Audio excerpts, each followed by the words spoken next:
Christmas. Yeah, this is a great time of year.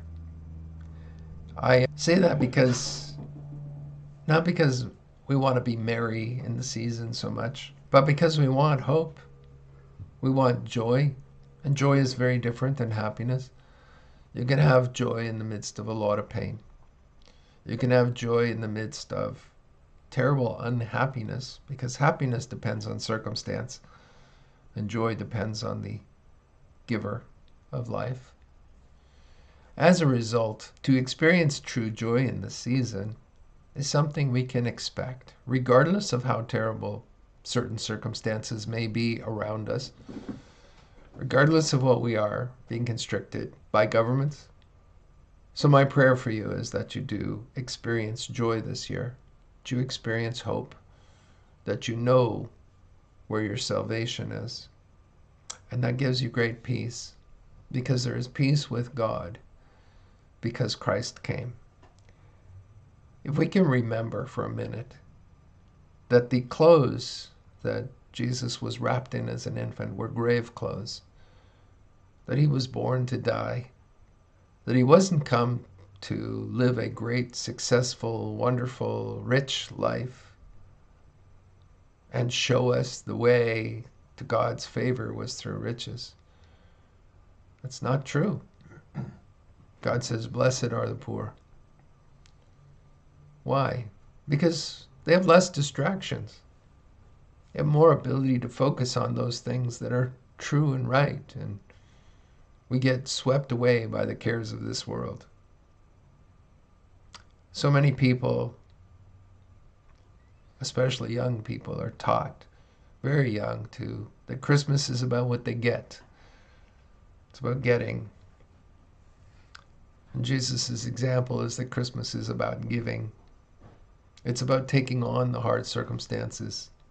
It's about being despised of people, being treated as an illegitimate child, being put out, not in the inner circle of their home, of the relatives that were supposed to receive them, but they were put essentially out where the animals would come in. And so when they talk about the inn, it wasn't a motel, by the way. It wasn't, I checked with the local Holiday Inn and they were full. It was like, no, it was the home of their relatives that was so full with other people that they just didn't have room to accept them in. And so they put them in the outer reaches of the building where the animals had access to. And, it wasn't nice. So, born under the worst circumstances. And yet, he endured all that because he knew what you would go through. And he knew it wouldn't all be roses and wonderful things. There are people who are blessed beyond measure to be born in happy circumstances and happy homes. And this is largely a result of his work anyway. I was raised with a wonderful childhood because my parents were committed in their faith and they loved God. And because of that, we had a happy home. Were there elements of it that weren't happy? Sure. Everybody goes through them. People are people. They're all human beings. They all make mistakes. They all do things wrong by themselves and by their children. So we do things that are self-destructive.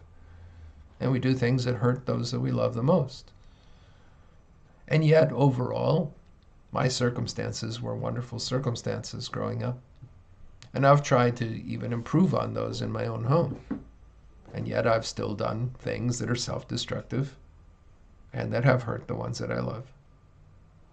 So I recognize that only God could make a future that on the whole is more fun, more favorable, more wonderful.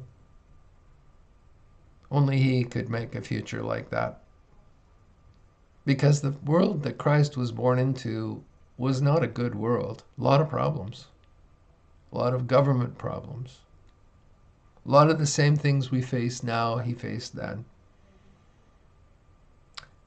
but he gave us a pathway forward. And so that's the real message here. When I say Merry Christmas to you, what I hope you understand is that submitting to his plan changes everything. Love you.